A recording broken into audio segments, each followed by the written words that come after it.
After holding talks tackling mutual relations and a number of issues of common concern, Foreign Minister Sameh Shoukry and the Bulgarian Foreign Minister Maria Gabriel held a press conference in which they stressed that the political dialogue between Egypt and Bulgaria should continue on the highest level. Here are the details. Foreign Minister Sameh Shoukry held a meeting on Saturday with his Bulgarian counterpart Maria Gabriel at the Foreign Ministry's headquarters in the new administrative capital. The two top diplomats held talks on the Egyptian-Bulgarian distinguished ties and means of boosting them in various domains, as well as a number of regional and international files, on top of which the Israeli genocide war in the Gaza Strip. The talks were followed by Egyptian-Bulgarian joint committee meetings. Shoukry and his Bulgarian counterpart also held a joint press conference. Addressing the conference, Shoukry reiterated Egypt's full rejection to the Palestinian displacement, whether inside or outside their territories, warning of the Israeli bombardment of Rafah as a new dangerous escalation which will definitely lead to more. Egypt's top diplomat pointed to the catastrophic repercussions of the Israeli bombardment of Rafah, where nearly 1.4 million Gaza civilians are evacuated and cannot defend themselves against the Israeli brutal military offensives.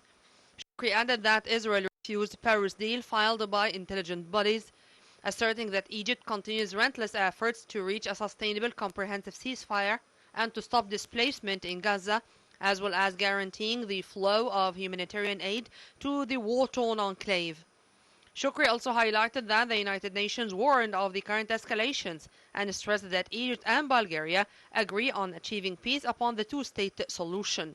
Meanwhile, the two top diplomats discussed ways to end the Russian-Ukrainian crisis and announced that the high-level Bulgarian delegation visit to Egypt witnessed the signing of several memoranda of understandings in different fields.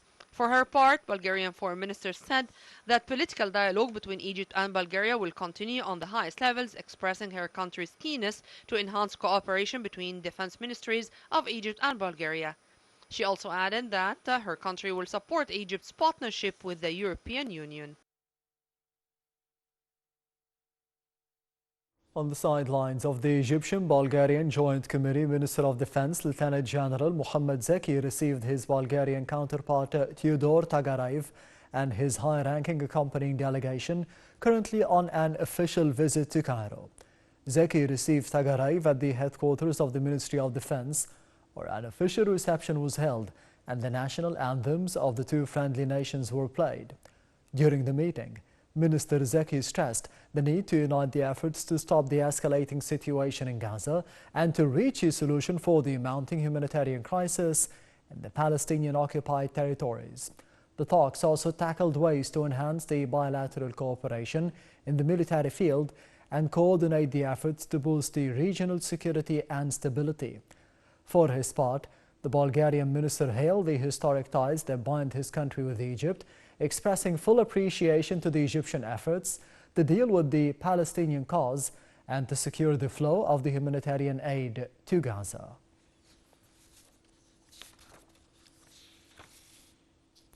The Arab League Secretary General Ahmed Abul Ghait warned of the catastrophic consequences of the Israeli offensive on Rafah, stressing that the occupation imposed the evacuation on hundreds of thousands of Palestinians who sheltered in Rafah as a last resort, rejecting the Israeli plan as a flagrant threat to regional stability.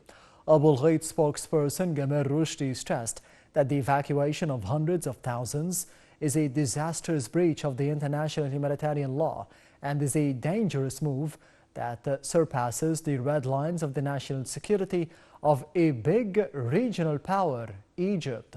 Abul Ghait asserted that the world should realize the fact that the Israeli practices, pushed by its radical ideology, are implementing full ethnic cleansing.